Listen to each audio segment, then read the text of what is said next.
I have a surprise for you. And that's all I'm gonna say, it's a surprise. So, you doing okay? Oh, we have people from the US and people from Brazil. Yay!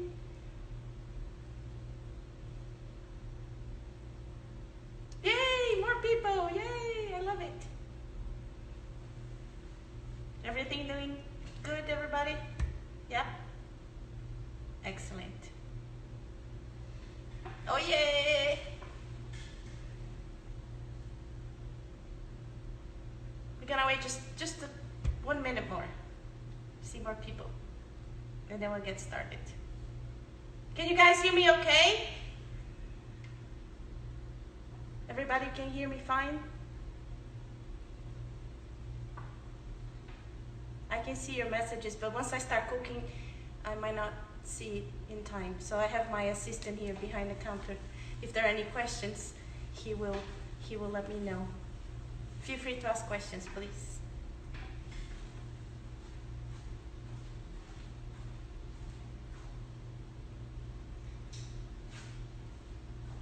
Oh, hi Lily. Is she watching too?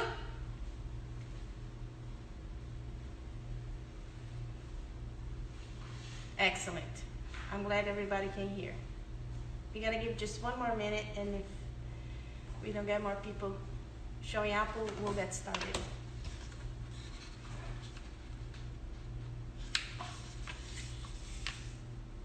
My husband is ready to take notes. Oh God, I feel like I'm under scrutiny now. Help. I'm gonna take a test at the end of the demo. Be kind.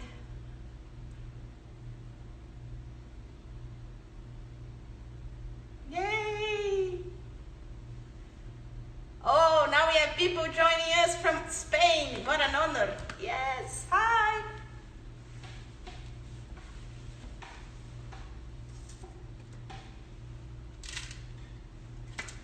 What time is it? Almost. 2 minutes? 4:02. Hi, Anastasia. Hi, Gert. Thanks for joining.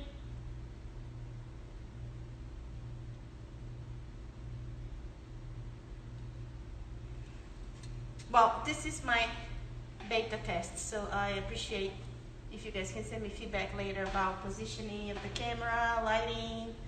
I wanted to obviously focus on the food and not so much on me, so I'm going to kind of be moving a little bit more out of shot, perhaps, don't know.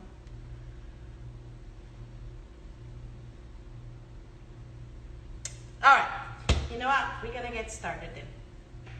So thank you for joining. Tonight we're making the famous, or infamous I should say, Brazilian cheese bread, which is really a staple in our country. And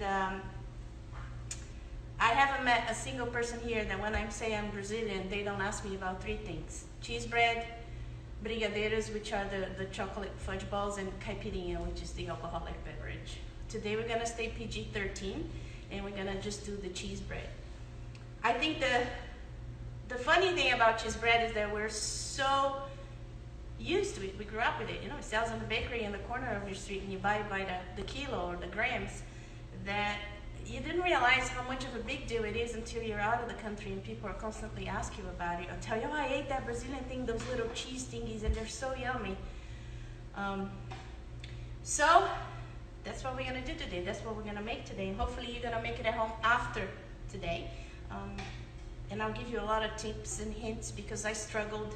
My sister heard all about my struggles. I struggled a lot to develop this recipe because what I wanted to do was to have ingredients that you can find easily at your grocery store, which is not so easy to do when you're dealing with ethnic food. The flour is more pervasive these days with all the intolerances and the paleos and all the different diets. So tapioca flour is super, I shouldn't say super easy, but it's easier to find. The cheese combination was a little tricky because this bread is made in Brazil with a Brazilian cheese that you don't find here. The closest that you can find is a Mexican cheese called cotija, but I haven't been able to see it at the supermarket in a long time. So I made a blend after struggling quite a bit with the consistency and the texture and the flavor. I came to the ideal, which was a blend of Parmesan cheese with cheddar cheese. And I'll go over all these ratios and recipes, and I'll send the recipe to you guys at the end of the demo. So we're gonna start by making it a batch. It has to rest anyway. So we're gonna make a batch, then I'm gonna bring out, like in a real TV show, the batch that I made earlier today. We're gonna form it. I'm gonna show you how to make, you know, the shapes. We're gonna stick it in the oven that's been already preheating and bake it. And then I have another thing that I wanna make with it, especially for a friend of mine who is gluten intolerant. You know who you are. And I wanna show you another use for this dough that is super cool. And it can make you free to enjoy, you know, good food at home. And then I'll open for questions. I'm also going to show you all the ingredients and the equipment that I used today. That's what I'll do last. And ask any questions that you might have, okay? And feel free to ask questions. They're going to be scrolling up, so if it's something urgent, my husband will kind of tell me. If not, I'll try to address them towards the end. Okie dokie? So let's get started. So what I have here in me is what we call in the industry the mise en place, which is the ingredients all ready to go. In order of which they will be used in the recipe. So I have the tapioca flour, then I have the milk, oil, salt, cheese, and last the egg. The tapioca flour will go into the stand mixer, and you use the paddle attachment. Now, if you don't have this mixer, normally I weigh actually on the mixer bowl already. If you don't have this mixer, you can use the good old, remember those mixers my mother had, my grandmother, they go, and you have the paddles that turn and you go like this. I think they call it pastry mixer. You could use that, but the motor on that one is not very strong. Or you can do it by hand. It's really, you can really do it by hand. I've done it in India. My friends from India are not going to be able to join it, unfortunately. But this recipe has traveled all the way up to, you know, Hyderabad in India, so I'm very happy. I hope some of them can see it or can see it later. Here's the salt. I'm going to add the salt to the tapioca starch. And then we're gonna bring this milk to almost to a boil. So microwave 1 minute.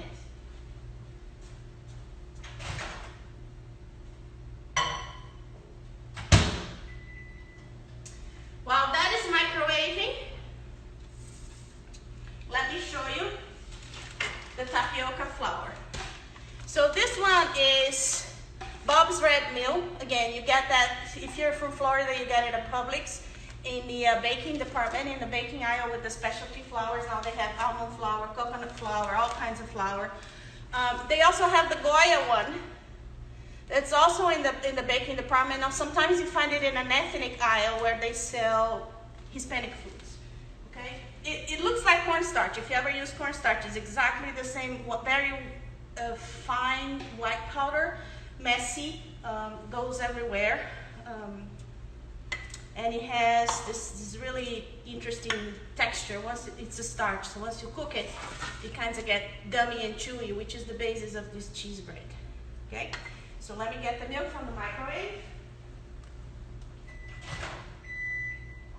Woo! Hot, hot, hot. Okay, so you can see the milk is kind of bubbling. I'm gonna add the oil to it. Now, why am I adding hot milk to it, chef? Well, this is a starch, so what you want to do here, you want it to, we call it scald it. You want to soften it up with the heat and the liquid so that it can create the texture that you want. If you throw the cold liquid in here, you will get gummy, but it won't get as delicious and silky as if you do with the warmer milk. So you're going to turn this on low, and then you kind of slide this through the side of the bowl, and then just a steady stream, and you add it to the powder.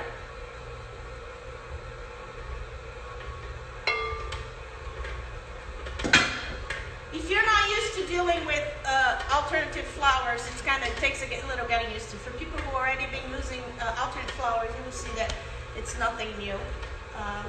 This is not going to get mushy or liquidy. This is pretty much about it. So it's the consistency, if you know cottage cheese, of cottage cheese. I don't know if you can see, okay? Which is totally fine. So I'm gonna put this back. The next ingredient is the cheese. So I'm gonna add the cheese all at once. Here I have 80% Parmesan, grated Parmesan, and 20% cheddar. I'll go over the quantities later. You have to weigh everything. This is not in cups and tablespoons and things like that. It's all weighed. In this case was 80 grams of Parmesan and 20 grams of cheddar cheese. So turn it on again on low. And just about 30 seconds to a minute, you want the cheese to combine with the flour and the milk. And what it does too is the heat of the milk will help the cheese kind of melt. And it will create a very silky and homogeneous dough. And if you don't do that with the warm milk, then you will see clumps of cheese everywhere. And when you bake it, it looks really, kind of odd and bizarre. It's not what you want. So, you see the consistency is still like this cottage cheese thing. So now I'm just gonna go add the egg. It's a large egg, so now goes another funny fact. In one of my attempts and tests and trials, I accidentally bought extra large eggs, and I didn't notice because the grocery store is so crazy. I went straight for the location where I usually buy the eggs from, and I didn't realize they were the extra large. And I come home and I do a recipe. This was like 2 or 3 days ago, and it comes out really liquidy, and I'm pounding my head on all going, what the heck is going on? And then finally dawned on me I was using extra large eggs. Anyway, so can you see how it suddenly became pasty? So now I'm gonna just kind of bump it up to 2 for about 10 or 15 seconds.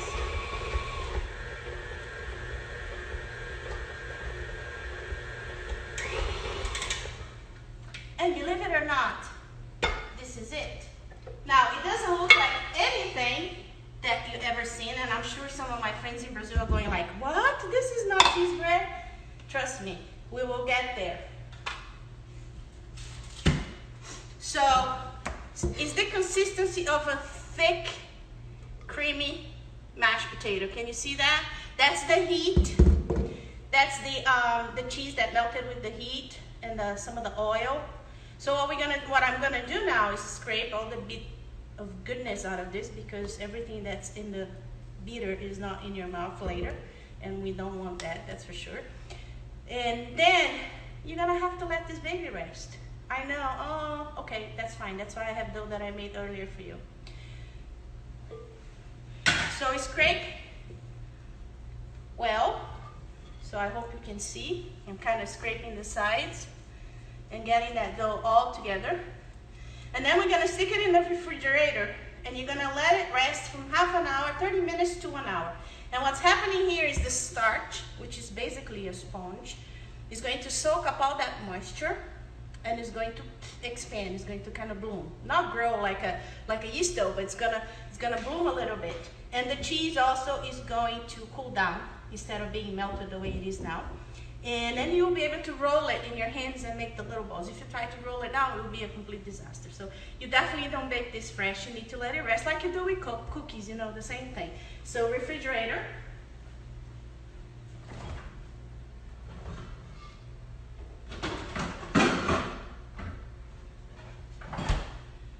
And now here's the one that I prepared earlier today, and now I have to do this. I'm so happy I'm wearing my jacket again. Thank you for giving me this opportunity. I miss my baby so much. And it's kind of ridiculous if I walk around the house wearing a chef's jacket on my own, kind of weird.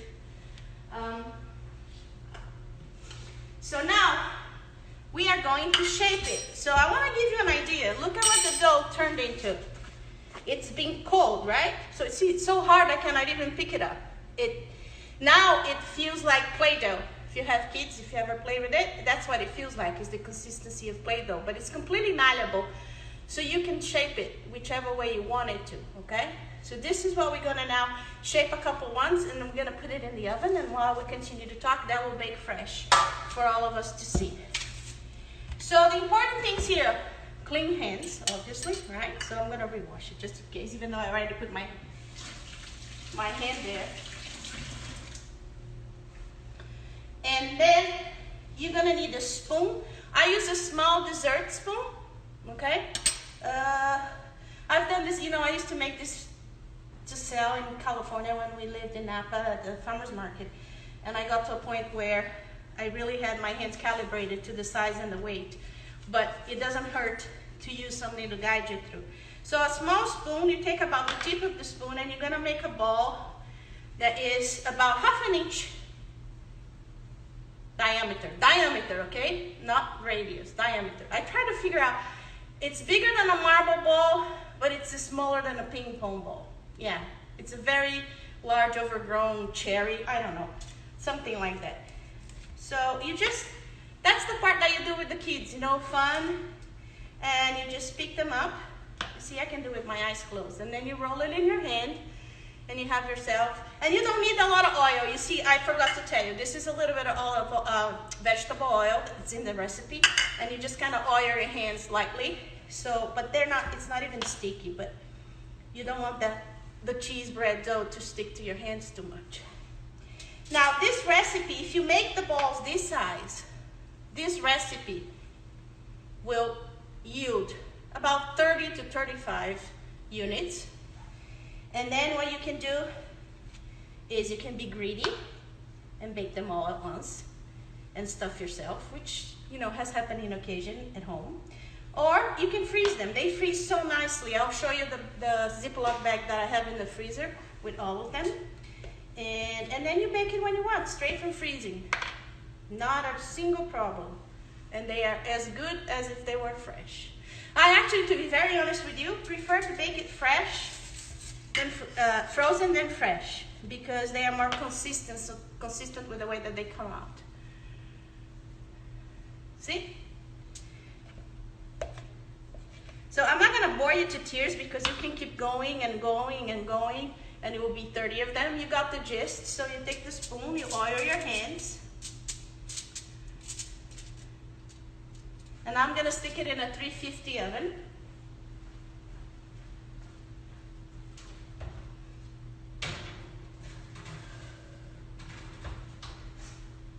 Alexa, set a timer for 10 minutes. Yeah, I know, I have Alexa. She's a great sous chef. 10 minutes, starting now. Now I want to show you something else. I have also some part of the dough that I had reserved separately. I want to show you how to make a pizza crust. An airing. This one is especially for you. So I have one of those silicone mats here, and I had a big blob here. Almost half of the recipe. Okay? It's a lot softer because I left it out of the refrigerator to soften it up. I'm gonna cover with plastic wrap. Sorry, I'm not sure. That's okay, Alexa, you don't have to be sure. Roll it up just a little bit to open a disc. This is such a lifesaver for people who are gluten intolerant. It's out of this world, and how easy it is to make it. It's not supposed to look pretty, says the woman who cannot roll a round dough if her life depended on it. But here's what I do. I go around and I make a little bit of an edge. Now it's starting to look like a pizza, isn't it? Now, the thing here, you can make this ahead of time. We're gonna pre-bake it, and then you can freeze it. Stick it in your freezer whenever you feel like making a pizza. You take it out, put the toppings, and finish baking, okay? So I'm just gonna do the round a little bit.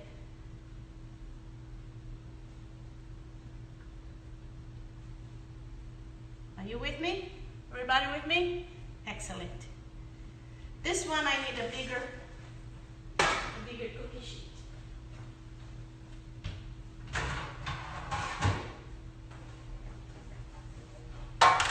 Slide it in. I'm going to stick in the same oven 10 minutes. I'm going to pre-bake it. Then we put the toppings and we put another 7, 8, 10 minutes to finish baking it, and then you have yourself a wonderful pizza.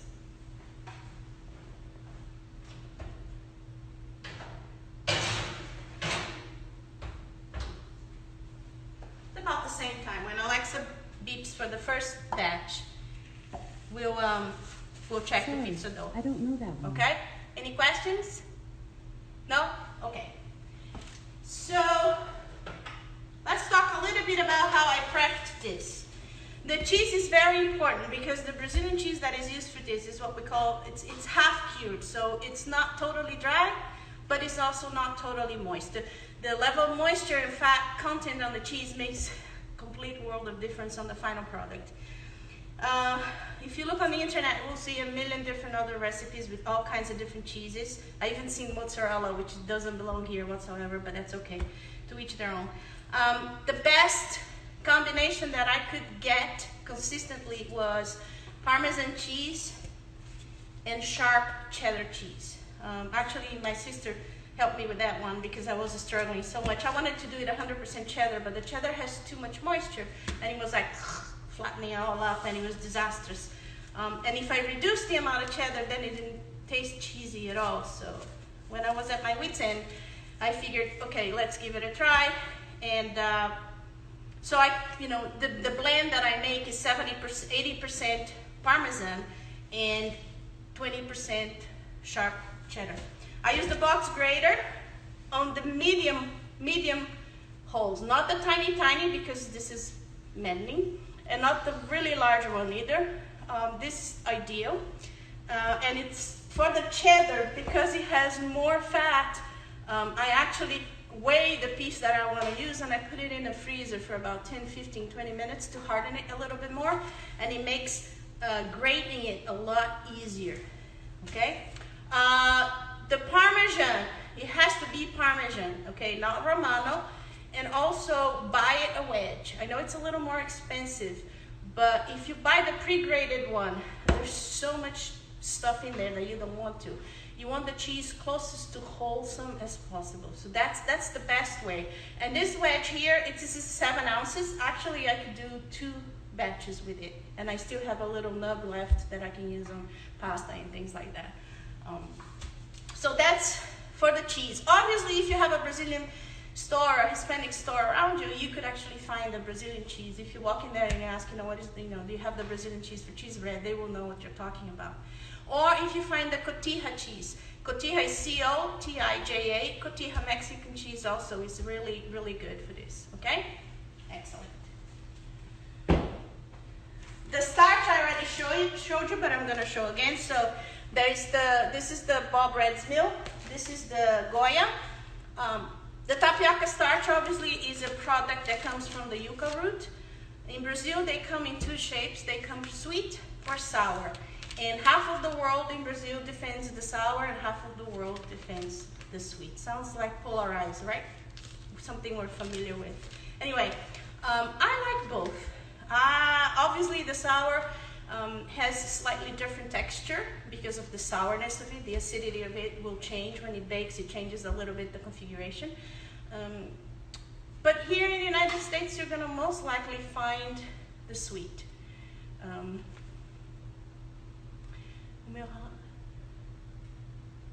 Oh, okay. One of my students say that's what she did wrong. Yeah, you bought it already grated, right? Yes, sweetie, you don't want to do that. You want to buy whole, and you want to grate it yourself, and you want to weigh it and make sure that you have the right weight, okay? Yeah, pre-grated stuff is, you know me, I don't like that stuff.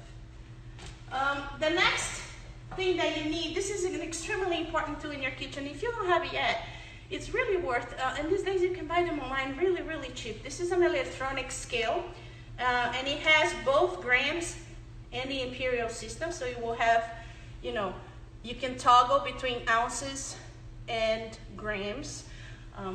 You can zero it when you put something heavy on it and then you want to measure what you put inside. You can adjust the 0 mark, because most baking is precise and it's not just setting something on fire. So you really need to weigh it. Cups and spoons is not a precise method of weighing, of doing things for baking. So my recipe is measured with a scale, and it's in grams. Don't freak out. I did put some conversion next to it to ounces, but if you have a scale, the scale will do it for you. Okay, so white cheddar, sharp white cheddar. Okay, do not use the yellow one. Again, the yellow is, no offense, but it's an American thing. And the yellow coloring is just it, food coloring. I don't like it so much. So it's white cheddar and grated fresh Parmesan cheese. Cool? Excellent. There's a question. There's a question? What is the question? If you use cotija, which cheese are you substituting it for? And is that white cheddar or yellow? Yeah, that's what I just answered. White cheddar, not yellow. So, okay. Let me see how we're doing here. Yeah, it's baking, so we're gonna have to wait. Okay, so somebody's asking me the pizza. So what I did is I took some of the dough, right? Shape it on a disc, flatten it, and now I'm gonna pre-bake it for 10 minutes. Then I take it out of the oven, it's pre-baked, and now it becomes a crust. That's the pizza crust. Now you put some toppings and you put it back in the oven for another 10 or 15 minutes, and then you finish baking it. So it's a gluten-free crust for people who have gluten intolerance, and they can pre-bake the crust, the first step of pre-baking it, freeze it, put it in the freezer, and then when they want to make fresh pizza, they put it in the oven with the toppings and they finish cooking. Got it? Excellent. Question. Yes? Have you tried this recipe with panela Mexican cheese? No, actually I haven't, Lillian. I'm not quite sure what the texture of the panela is once it's cooked.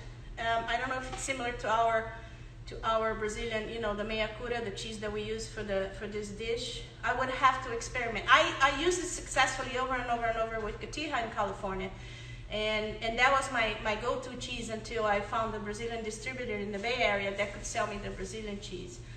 So I know the cotija does it good. Fresco, queso fresco, the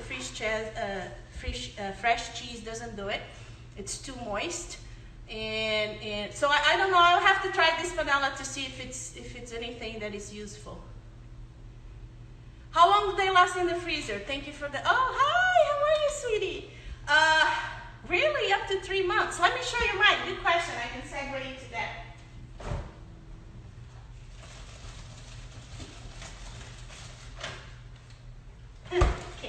Can you tell I've been experimenting? Look at this bag. It's about to have babies. Anyway, yeah, you freeze them and they will stop. Alexa, stop. Our first 10 minutes. You can freeze it up to 3 months. I dare you to have it last that long in your freezer, but that's okay. Up to 3 months is perfectly okay.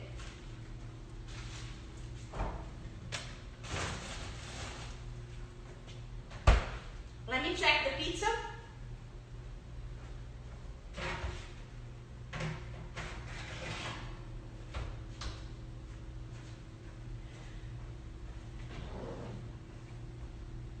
So I don't know if you can see that it's kind of bubbling up. Can you see that? Erin, I can almost hear your voice, sweetheart. I can almost hear it. So what I'm gonna do now is I'm gonna spread some mozzarella on top.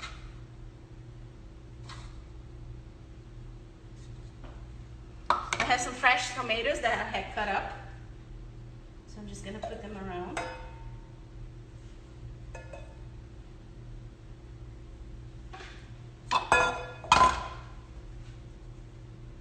I lost my oregano. Here it is, the oregano. And a little bit of olive oil because I would bathe in the stuff if I could. And back in the oven it goes. Alexa, start a timer for 8 minutes. 8 minutes, starting now. In the meantime, the cheese bread is starting to puff up. I just wanted to show you because I don't want them to cool down. So back they go.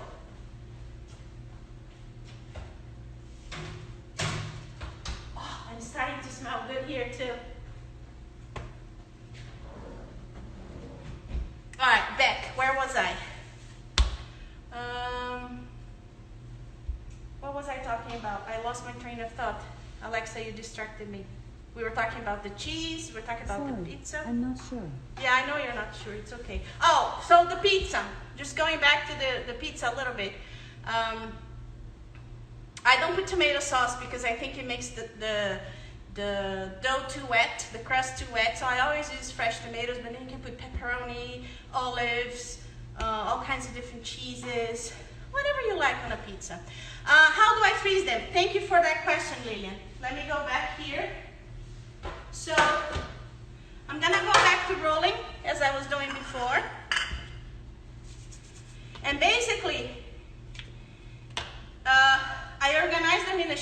like this, all formed already. Now, here comes the trick. You want to freeze them like this in a single layer, okay? So you're gonna freeze them 3 to 4 hours in the freezer should be enough. And even if they touch while they're freezing, is not a problem because they break up so easy, especially because you have a little bit of oil. So you just basically roll them all up into balls and you stick that in the freezer and you let it be. If you can let it sit in the freezer overnight, even better. It all depends, you know. I know some of my students wanted to like make it and eat it immediately. Sorry to, you know, rain on your parade. But just a little bit, yeah, 45 minutes, an hour, and you have them ready for you to enjoy. And if you, I would say that you can double this recipe fairly good. I haven't experimented with tripling it. And you know how it goes in baking, not everything is linear. And not everything comes out good once you start multiplying like crazy, especially because of eggs and the moisture level. So I would say you can double the recipe and get about 60 to 65 of them, and then freeze them. But you saw it's so easy to make. I think the hardest part, the temptation, is to wait for them to get ready. That's for me the hardest part. Let me see, I have just a little bit left. Let's see, you're a small guy, you're a small guy. Oh, another thing I want to tell you. Oh, this is so much fun, I love it. I have all these ideas. You can stuff it. You can stuff it with cream cheese. So you make a little indentation in the middle. You get some cream, with some cream cheese just by itself, just so it gets nice and fluffy. Put it in a pastry bag with a tip. Then you put a dot of cream cheese in the middle and you kind of seal it and close it, right? So now the cream cheese is enclosed. Now you have to freeze it, okay? You freeze it like that and you bake it. So when you bite into it, you have that gooiness, marvelous gooiness of cream cheese inside. That is so awesome. In Brazil, we use the Brazilian cream cheese, which is called catupiry, which you can't find here, unfortunately. Yes, we have a question. What is the question? Do you bake them right out of the freezer, or do they need to thaw first? Yes, you bake them right out of the freezer. I put that on my recipe, which I will send to you guys. And you bake it straight from frozen, just a couple minutes more, so it will be about 25 minutes in the oven, and they will be ready. So doing with cream cheese is awesome. There's one that I need to roll. Thank you, my assistant chef is awesome. Can you hear his voice murmuring things? It's my cheese bread whisperer. Let me put this in the freezer. Oh, no space. There you go. Stay. Good boy. Okay. The next thing, flavors. I used to do that. I had 4 or 5 different flavors in California. Things that you can do. You can add roasted garlic. You're welcome, sweetie. You can add roasted garlic, pesto, sun-dried tomato paste. You can cut up jalapenos and put jalapenos if you want it to be hot. You can put a little bit of oregano with the sun-dried tomato. And at that point, you can put just a tiny bit of mozzarella, even if you want, and you make a pizza flavor. How do you do the flavors? I'm going to start with roasted garlic. So you roast some garlic in the oven. Then what you do is you take 1 or 2 cloves, because a little bit goes a long way, and you kind of mash it. And when you're doing your powder with the salt and the cheese, you throw the roasted garlic in there, and then when you throw the egg, everything kind of combines together. It's one of my favorites. The roasted garlic is awesome. Just 1 or 2 for one recipe, just 1 or 2 cloves of roasted garlic, a long way. Don't put powdered stuff, and don't put raw garlic, because it's not sexy at all. The second thing is pesto. I always have pesto in my refrigerator in ice cubes. So you have the basil mixed with olive oil and some Parmesan cheese and garlic and all that goodness. Maybe I would say about a teaspoon of pesto. Again, add it to when it's dry, because you still have a chance to change the texture if you need to. But it's just 1 teaspoon or teaspoon and a half of pesto in that cheese dry mixture, flour mixture, and then you add the egg. That's another that is amazing. For the pesto, you might even take like a little bit of the oil out of the recipe. So the recipe calls for 40 grams of oil, which is about 3 tablespoons. I would take 1 tablespoon of oil out and substitute with 1 tablespoon of pesto, for instance. And then mix it and then put the egg. Pesto is phenomenal, also fantastic. Oh, I did black olives. I would cut up the black Kalamata olives and throw it in the mixture and then blend everything. You know, so with the cheese and the flour, and then there goes the egg. For the olives, you don't really need to remove anything from your recipe. Same thing with the jalapenos. Jalapenos, actually, you can cut up the jalapenos and add them, but you can take some of the seeds and blend them in the oil and strain it. So now you have the heat in the oil if you really like hot stuff. And then mix everything and bake. The only thing I found about the jalapenos is there is some acidity in the pepper, and that can change the texture of the dough. So I would roll it up really, really, really quickly and freeze it as soon as possible. Otherwise, the dough starts changing texture. So let it rest the minimum possible, roll it and freeze it. But my customers at the farmer's market in Napa love the jalapeno. Will go very well with a beer, you know. So. But Lily says yes to the olives. Yeah, black olives, definitely black olives. You needs to be green olives is not as sexy as, you know, a good Kalamata or a niçoise. And you cut it up in pieces and you mix it. Don't make a paste, because then that is going to exude oil in itself and it will change the whole ratio of the recipe. Let's see how it's going. Alexa, how much time do we have? Oh! Your 8-minute timer is ringing. Thank you. And there are no other timers set. No, this is timer in my head. Alexa, stop. Woohoo! All right. You know what? It needs 2 more minutes. Alexa, start a timer for 2 minutes. It's almost there. Almost 2 perfect. minutes, starting now. Recipe. So while we're there, I'm gonna email this to you. So please do me a favor and offline send me your email on a text, either Instagram text or Facebook text, or if you have my email, email me and I email back and I'll send you the full recipe. But here are the ingredients. I don't know if you can see. Can you see? Can they see, Jones? Is it visible? Too close. Too close? How about now? What?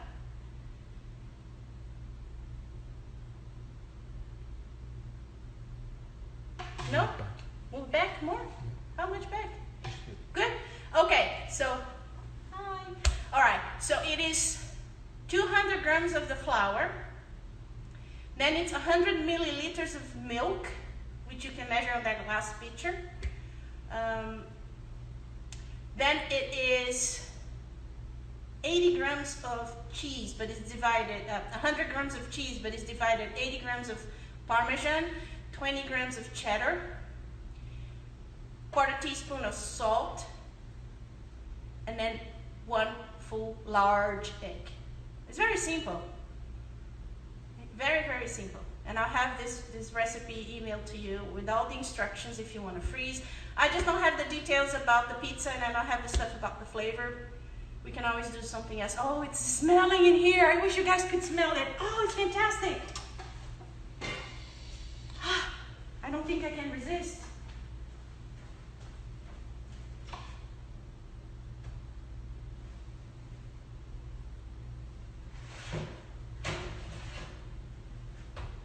All right, I'm gonna start with the pizza because the cheese bread needs a few more seconds.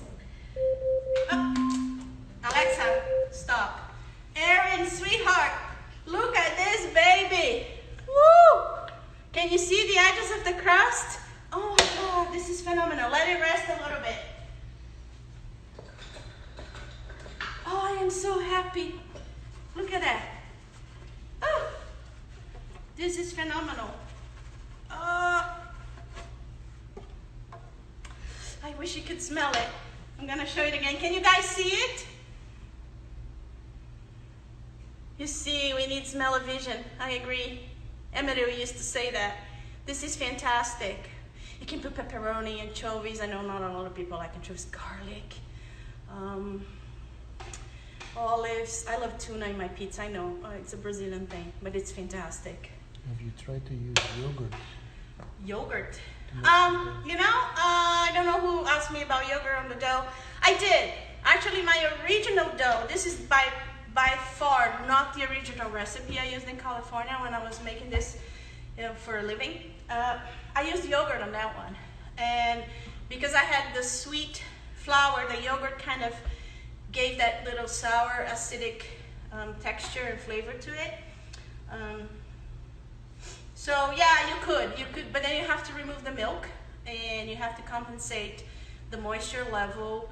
And I think it just gets a little too complicated. So for every day, you know, we do, with the milk is easier. Oh, milk. Any fat content. I use fat-free because I cook mostly with fat-free. I just want some of the sweetness and the texture of the milk. I don't necessarily need the fat. But if you use whole milk, it's not going to change at all anything. No alternative milks. Never tried with it. Don't even know what it will look like. This is definitely not a vegan recipe, so I never tried with coconut milk. I don't even think it would be good. I haven't tried with almond. I haven't tried with soy milk. Yeah, so, oh, I wish you could smell it. All right, next.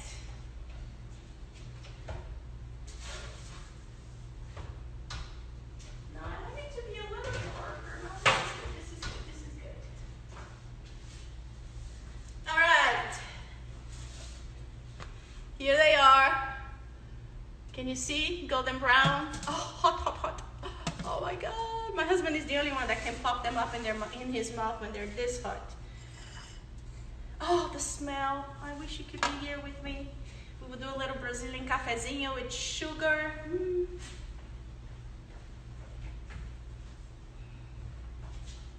There you go.